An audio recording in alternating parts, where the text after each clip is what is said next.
I mentioned the brand with 3 stripes, you'll probably think of Adidas, and if I talk about air bubbles in a sole, you'll probably think of Nike instead. But in reality, these 2 iconic elements that define the identity of 2 of the biggest sneaker brands today, they come from a single brand, the mother of all sneakers, which has been around for over 100 years and is now completely overlooked by everyone. I'm obviously talking about Karhu, the Finnish brand that seems to have been forgotten by everyone. How did this promising brand, which should have been on par with Nike or Adidas, known for its highly advanced shoe technologies for its time, and worn by the greatest athletes in the Olympic Games, end up becoming this completely outdated brand that we know today? That's what we're going to try to understand in this video.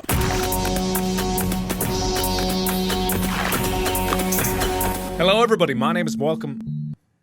No video. Today we're going to talk about the brand with the 3 stripes. I mean the real brand with the 3 stripes. Karhu. It might still sound vague to you, but don't worry, we'll explain everything.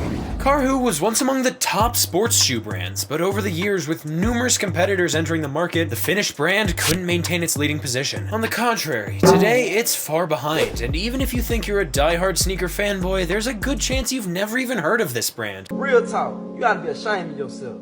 Karhu is one of the oldest sportswear brands still in existence today. It was founded over 100 years ago in 1916 when there wasn't much inspiration or established brands. It was simply called the Sports Product Society, selling javelins, skis, and running shoes for Finnish sports enthusiasts. However, just 4 years later, the name quickly changed to Karhu, which means bear in Finnish. In that same year, they had the opportunity to outfit Finnish athletes for the 1920 Olympic Games. And here's the good news for the brand: the Finns performed exceptionally well that year, even breaking world records. The brand became the official supplier of Finnish athletes for the Olympic Games and made every effort to develop its running shoes, eventually becoming the world leader in athletic footwear in the 1940s. And their athletic shoes looked like this, a pair that oddly reminds us of Adidas shoes. And that's because the 3 stripes on the side were actually Karhu's signature until the early 1950s, when Adolf Dassler, the guy who founded Adidas, recognized the potential of that signature. He offered the folks at Karhu to buy their famous 3-stripe logo, and Karhu, unaware of the power and significance of that logo, quickly agreed to part with it in exchange for 3 bottles of whiskey.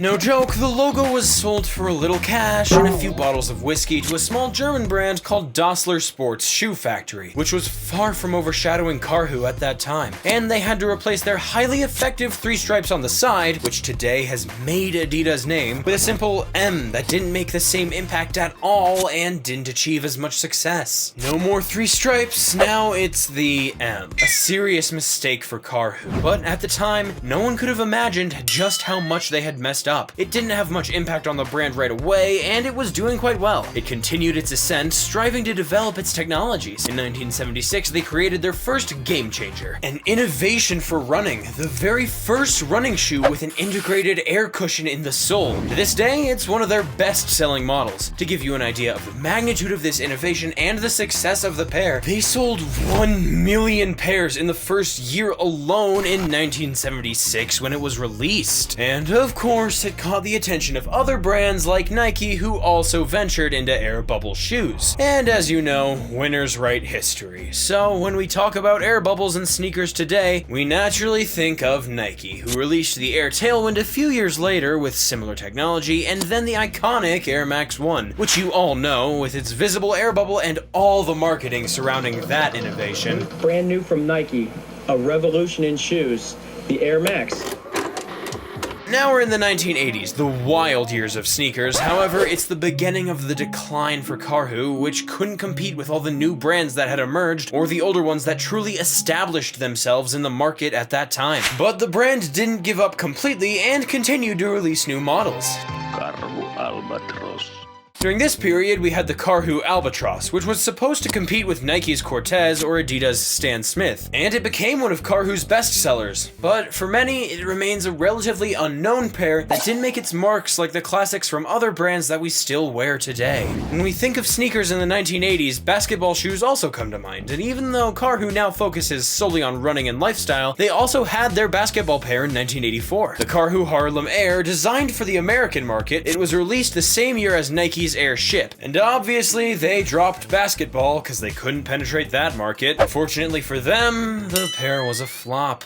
Karhu had everything it took to play in the league of giants like Nike, Adidas, or at least Puma, but today they are more likely to be associated with an outdated brand like Le Coq Sportif or Hummel, and they're even far behind them. Nevertheless, they have some pretty cool sneaker models. Well, personally, I think the only pair that still holds up well from them is the Karhu Fusion 2.0, especially the ones from the Malisku pack or the collaboration with Colette. We've even seen Kanye West wearing a pair of Fusion 2.0, which helped shed some light on the brand in the eyes of completely mesmerized fanboys. But it will take a lot more to revive that old Finnish bear. The brand has been stagnant for 30 years, both in terms of the design of its products, which are mostly outdated, and its technologies. Unlike Nike, Adidas, or Puma, who have introduced a lot of new technologies in their shoes in recent years, Karhu has stuck with its old Fulcrum technology released in 1986. And obviously, it can hardly compete with Adidas Boost or Nike's React. No one pays attention to Karhu anymore. The brand has been sinking for years without bringing any innovation. To explain this monumental failure, it's quite simple. First, it was managed by guys who sold their logo for bottles of whiskey, so we shouldn't expect too much from them. But there are many other reasons, some of which we can't really blame them for. For example, the brand emerged in Finland, and naturally, they didn't have the same privileges as American or German brands. Finland is a tiny country with fewer than 6 million inhabitants, which is about 13 times less than Germany, and a whopping 55 times less than the United States, with its 330 million inhabitants. It's a pretty isolated country in the north of Europe with a language that nobody speaks except themselves. And we can add that to the fact that its geopolitical, sporting, or even cultural impact is quite limited, or almost non-existent, to the point where some people aren't even aware that the country exists. What is this place? Where am I?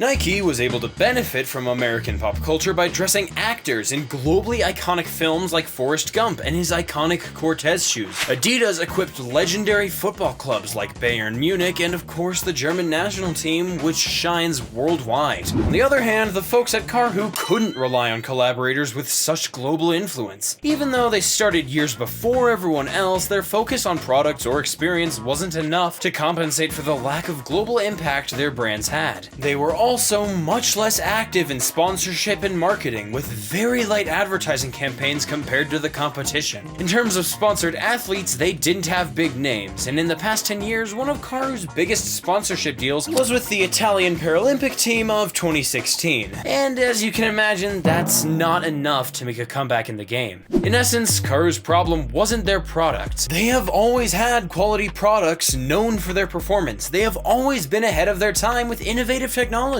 and the designs of their shoes perfectly matched the era from when the models were released. No, the problem lies in their questionable and poorly thought out choices, and also the lack of communication about their products and brands, but above all, the lack of impact. It's still the elder statesman of the sneaker game, and the brand is highly respected in the industry, as seen through all the collaborations they've had with Colette, Sneakers and Stuff, or Prada. However, in terms of the general public, it's a brand that doesn't resonate with many. And personally, apart from the Karhu Fusion 2.0, which is starting to show its age after several years, I don't remember enjoying a single one of their designs. And I would even go further. Even with the Karhu Fusion 2.0, they managed to ruin it by consistently releasing disastrous colorways. It's like the guys in charge of the colorways are colorblind or something. It's insane! Anyways, will it ever make a comeback? I'll leave that for you to discuss in the comments. Personally, I've never seen anyone rocking a pair of Karhu shoes, and I don't think I'll see it anytime soon.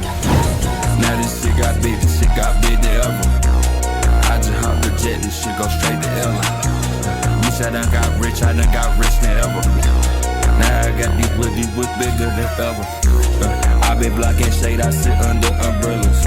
All my alien bitches, I feel like changing the weather.